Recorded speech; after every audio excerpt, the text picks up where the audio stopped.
For those of you who are like me and have cooked your attention spans by watching Instagram Reels till 4 in the morning, here's a little preview of what you can expect in this video.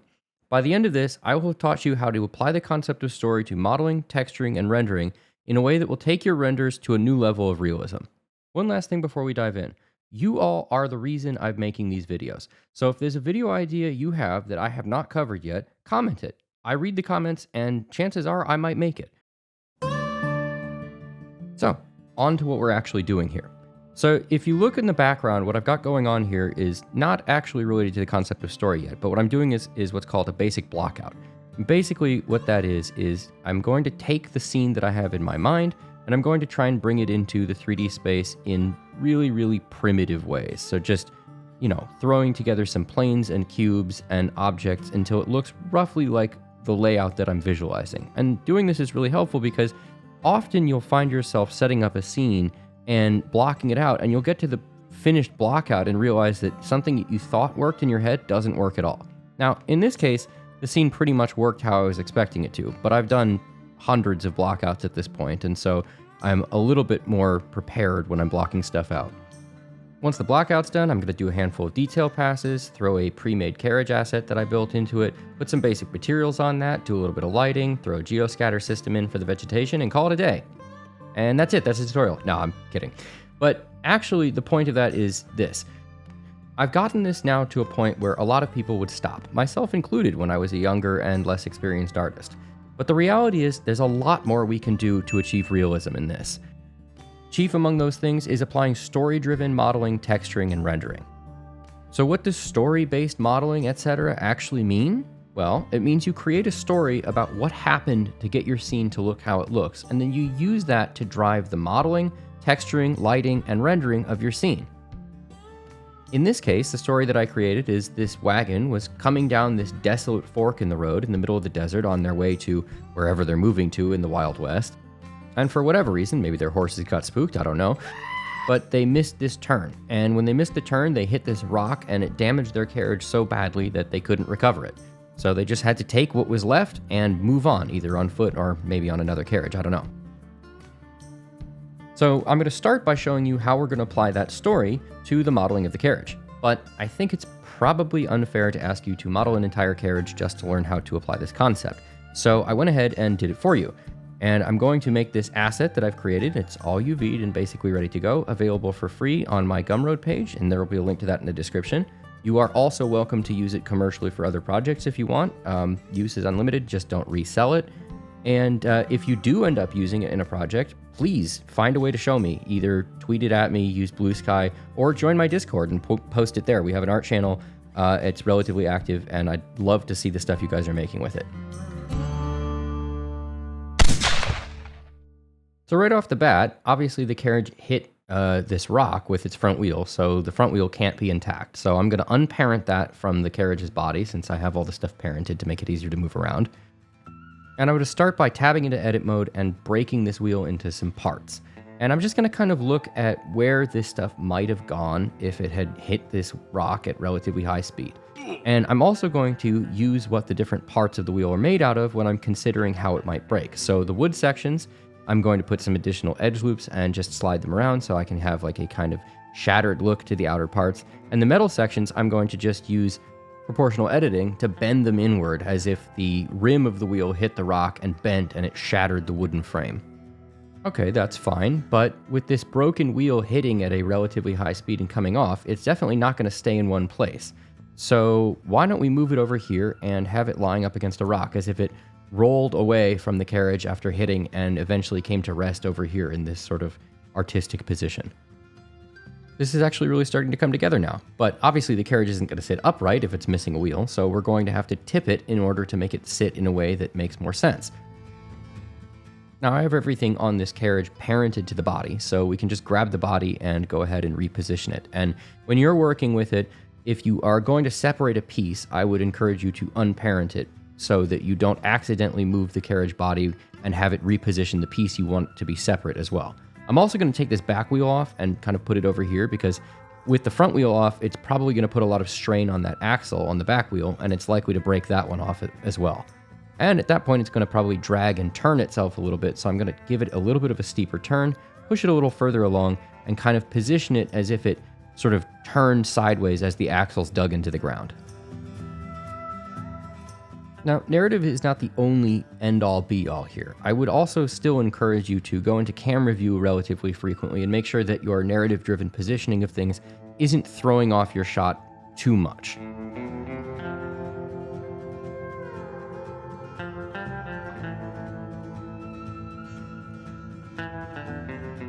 So the next thing I'm going to do is take what I call a damage pass, and basically that's going to be using proportional editing, loop cuts, and various other editing methods to add damage in areas where I think the carriage would have been damaged with its initial impact to the ground. So the first of these is I'm going to bend these loops using the proportional editing tools and centering my rotation to the cursor so that I can bend them around the base of the loops as if they kind of bent forward when the carriage hit the ground and stopped suddenly. The next thing I'm going to do is I'm going to cut a section of the board off here, and I'm going to start using tools to edit it to make it look as if it shattered and snapped off when the carriage's front end dug into the ground. One of the things you're going to see me doing pretty frequently in this tutorial is using the isolate tool, which is what I was doing right there. And basically what that does is it's built into Blender, and if you use the hotkey for it, it will solo whatever the object is that you have selected. This is tremendously useful if you are working on the model for a much smaller part of a much larger object, because doing that with the rest of the object visible can get really, really confusing. Even if it's not in edit mode, it can be blocking parts of the object and it make it really, really hard to tell what you're doing. So I highly encourage learning that hotkey and using it as frequently as possible. One of the other things to consider when doing your damage pass is secondary damage, which is kind of what I'm modeling right here. So when this board broke off, the metal sections on top of the board bent upward. So I'm going to bend those in a second, but before I do that, I'm going to separate off these bolts that hold them on and put them on the ground because they probably would shear off as the pieces bend upward. The next thing we're going to do is do some damage to the covering because this cloth has been sitting out in the environment for God knows how many years, and it certainly would not be intact. And for this, I'm just going to use the knife tool, and I'm going to run a cut around anywhere that I think there would be pieces missing, probably areas that would wear more quickly, like the front and back, and maybe put some random holes in the sides. And then I'm going to extrude some of those faces that the knife has created down to make these sort of hanging bits of fabric, since these tears probably wouldn't be clean, and they'd most likely be caused by wind and or animals messing with it. The two main things that you're going to see me doing throughout this entire damage pass is going to be using proportional editing to bend and deform stuff, and it's going to be using the knife tool and loop cuts to take sections out, add jagged edges, add cracking, and add fracturing. And where you put those things doesn't really matter as long as you keep the story that you've developed in mind. So what I would encourage you to do is maybe watch this section, but don't follow along perfectly. Think about your own story, think about the way you've set your carriage up in your scene, and damage it accordingly. And again, please, show me the results. I really want to see what you guys create with this.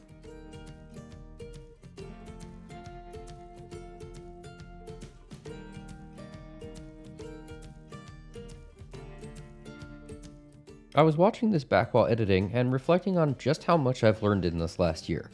I even wrote code to make this turntable time-lapse possible, which is something I probably would have skipped a year ago.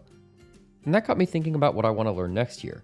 And I think I want to focus on learning more traditional art and building a stronger foundation for my 3D work. Luckily, the sponsor of today's video, Skillshare, makes that easier than ever. Skillshare is the largest online learning community for creatives with thousands of classes led by industry experts across film, illustration, 3D, animation, freelance, business, and more. Skillshare can help you take your career, skills, hobbies, passions, or even side hustles to the next level. Who knows? It might even help you turn a hobby into a career. I'm particularly interested in taking this class, a comprehensive introduction to drawing foundations and style. This is perfect for me because while my 3D work is strong, my illustration has a lot of room for improvement. And the lessons cover everything from the absolute basics to more complex topics like depth and composition. I also really like that if I want to dive deeper into a topic, Skillshare has learning paths, which are curated sequential class collections, meaning I can go as deep into any skill as I could possibly want. And if I start to get burned out on one particular topic, I can always jump over and do something like this course, Chaos to Calm, Google Calendar Workshops for Creatives, which, to be honest, is something I should probably do because my scheduling around videos and stuff is still a little bit hectic since I'm pretty new to this whole YouTube thing. I don't want to be the only one learning something here, though, which is why the first 500 people to use my link in the description will receive a 1-month free trial of Skillshare. Get started today. Where we left off, we had about wrapped up the carriage, but I still think there's more we can do for the road, namely sculpting in some tracks where the carriages might have driven. To do that, we're first going to have to add enough geometry using the multi-resolution modifier that we can sculpt it, and then just go back and forth over it with the brush of your choice. I'm using the strips brush, but I'm sure you could use some of the other ones as well, and the goal here is to just add some carriage tracks to make it look like this has been a relatively well-traveled road, because remember, in our story, they were coming down this road to the fork and they crashed, but presumably this is an area that a lot of travelers would come through, otherwise why would they be here? I'm going to teach you a neat little trick, too, for how you should get this road to blend into with the surrounding terrain. And what you're going to do is you're going to select the very outer edges of the road, and you're going to assign them to their own vertex group. Then you're going to add a shrink wrap modifier and a data transfer modifier.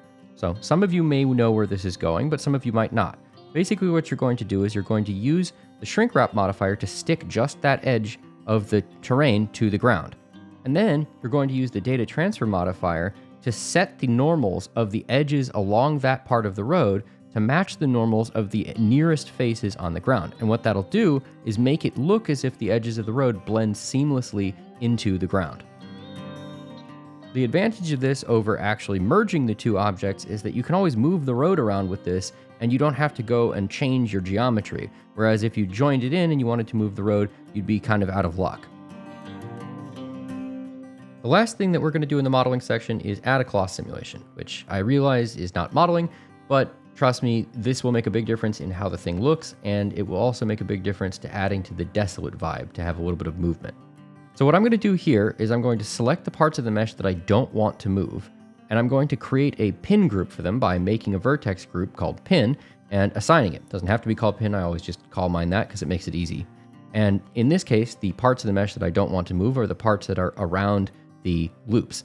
Then I'm going to add a wind and a turbulence force field and set the values to the ones I have here. You can experiment with values and get results that you like. For this simulation, I've added a subdivision surface modifier above where the cloth simulation is going to go just to add more geometry so that the simulation will be a little more detailed, but you may not need to do that depending on the density of the cloth you're trying to simulate. And then lastly, I'm going to go into the cloth settings and I'm going to go into the section that has pinning and I'm going to set it to my pin group, and I'll show that right here. And what that's going to do is it's going to keep those sections of the cloth removing as the simulation runs. Then I'm just going to bake the simulation and see what results I get. And that's the end for modeling, so let's take a look at where we are now. This is looking pretty good, but you'll notice the materials still are kind of a breaking point that make the realism sort of fall apart a little bit. Why? Well, everything looks brand new, and this has been sitting in the desert for tens of years probably. So that's not really going to work. First things first, we want to make this wood look weathered. So we're going to use a hue saturation value node to pull a lot of the saturation out of this wood and darken it a little bit, because as wood sits in the sun, it tends to weather and a lot of the color goes away and it ends up looking gray and kind of dry and rough. Next thing I'm going to do is go into my asset library and assign a rust material to this empty slot, and you'll see why in a second. All of the materials in my personal asset library are CC0 that I've collected from a variety of sources, and I will link those places below in the description. So I'm going to take this whole rust material and I'm going to group it, and I'm just going to call that group rust. And then I'm going to go to this metal material that I already had on the risers, which is just like a basic black metal material, and I'm going to name it metal.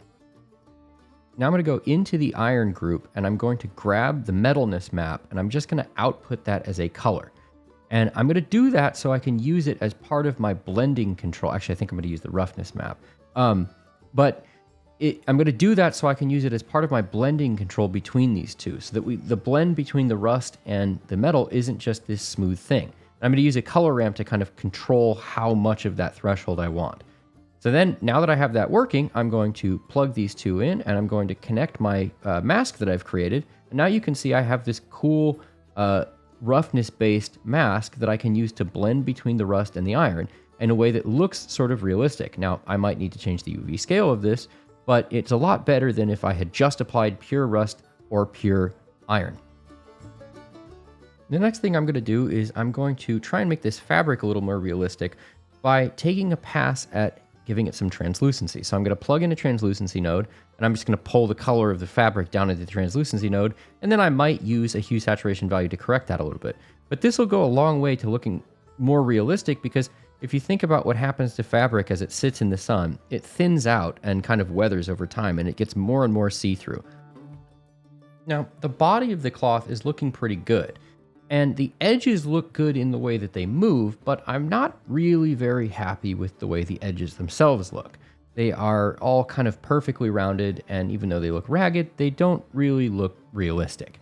So how can we fix that? Can we go back and re-sculpt the whole thing? Should we run the knife tool across the edges to make them more jagged in a very, very close and time-intensive and frustrating process? No. We're not going to do that. Instead, we're going to export our UV layout and bring it into Photoshop. And we're going to use that and fill a white area here and fill the background as a black area. And we're going to basically create a mask. And with that mask created, we can then go in and use a damage brush to rough up the edges of it however we want. And I encourage you to have fun with this. This is one of the parts of this process that I enjoyed the most, actually.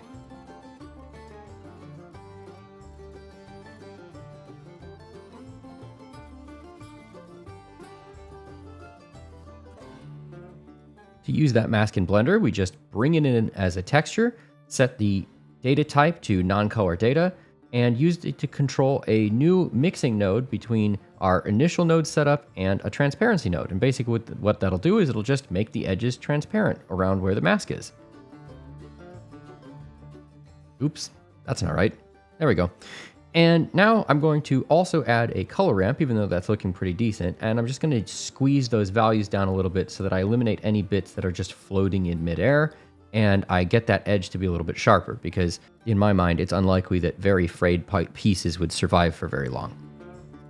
Now I'm going to take a final pass at the wood, and I'm basically going to pull the same trick that I pulled with the metal, but a little bit more clever this time. So this time I'm going to grab the metalness map from one of the metals, and I'm going to bring it into my wood material.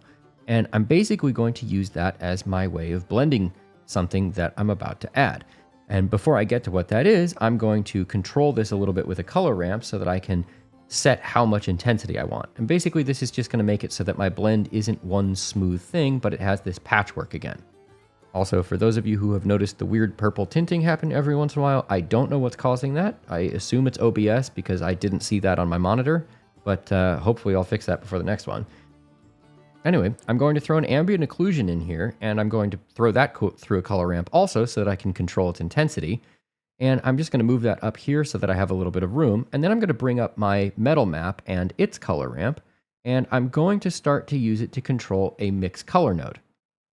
So by plugging the output of my ambient occlusion setup into the factor input of the color mix node, and plugging the output of my metal setup into the upper input of the color mix node, I have a grunge map that I can now control the intensity of, and that will only display in areas that have large amounts of ambient occlusion. So this is areas where the object is close to other objects, or areas where the object is close to itself, like cracks and stuff on the object, which is exactly where you'd expect some weathering to appear. And in this case, those sections would likely remain darker because the wood around it would be windblown and bleached, but the areas that are occluded by shadow wouldn't be as subject to bleaching. So what I'm going to do is I'm going to use it to control a blend between these two color mix nodes. And all I'm doing here is turning the value and saturation down on the one that's going to be shown in the ambient occluded area. And basically what that means is the area that will be ambient occluded will be darker and a little bit less saturated. And the area that isn't ambient occluded will be lighter and more weathered. And you can see how that looks now that that's turned all the way down. It looks pretty good. I want to note that I've wrapped a few things in here into rendering that aren't necessarily directly rendering related. I've added a few changes to the environment, which I'm going to go over, and I've also added a sand simulation, which is just an optional little extra that I put in there. I did it in EmberGen. I'll see if I can make it available, although it's quite large, so I'm not sure I can do that. The first thing we're going to do in our environment to make this a little bit more realistic is we're going to add a very, very thin volume around the entire scene. And what I'm going to do that is I'm just going to add a cube and I'm going to set it to wire view in a little bit so that it's a little easier to manage. And I'm basically just going to extrude it until it fits around the scene. Then I'm going to add a very simple principled volume shader to it. And I'm going to set the density to something very, very low. I think here I have it as like 0.0001. And I'm going to color it slightly blue. And the reason for that is if you look at lots and lots of reference photos of atmospheres and large-scale scenes, there are no scenes, basically none at least, where you get conditions where the atmosphere is completely clear to infinite distance. Even in totally clear weather, there's always a little bit of haze just caused by the virtue of the air having any density at all to it. And I'm glad it does because I like breathing. But basically, you have to find a way to simulate this. You can either simulate it using a mist pass, which is easier to composite in post and is a little more flexible, but I feel like the results aren't always quite as realistic because it doesn't interact with light the same way that a volume does. So I often will opt for a very thin volume. And you'll notice immediately that putting that in there made our background look like it blends into the scene so much better. And I really, really encourage this, especially if you're doing environment renders for the first time. It's something that really helped me level up my environment rendering from looking kind of unrealistic, and you could generally tell that I had a photo plate in there, to looking really realistic and I think quite good. There are two more environment things that I'm going to do here that help boost the results into a higher, more photorealistic quality. Number one is going to be using multiple photo mats as backplates. So I actually have one for the mountains, one for the clouds, which you can see is stretched here for a second. And having that means that I can move the clouds independent of the mountains and even have the clouds look like they're moving in the wind a little bit, which is really nice. And I also can put them at different distances, which will help with that fog that we put in there earlier, because if the clouds and stuff are further away, and if there are different mountain plates at different ranges, you'll see that they become more and more occluded by that environment haze that we added, and that helps add to the realism. The other thing I'm doing is I'm using a combination of an HDRI and a sun lamp to light the scene. The HDRI gives you wonderful and very realistic reflections and some nice soft shadows. The sun can help you harshen those shadows, split them a little bit if you turn it slightly off of its normal track, and warm or cool the scene depending on its settings. The last thing I'm doing in rendering and environments is I am using OpenEXR to render, and I'm doing multiple render passes. So I have my sand on one layer and my environment on another, and I could split it even further, having individual light groups on one layer or another.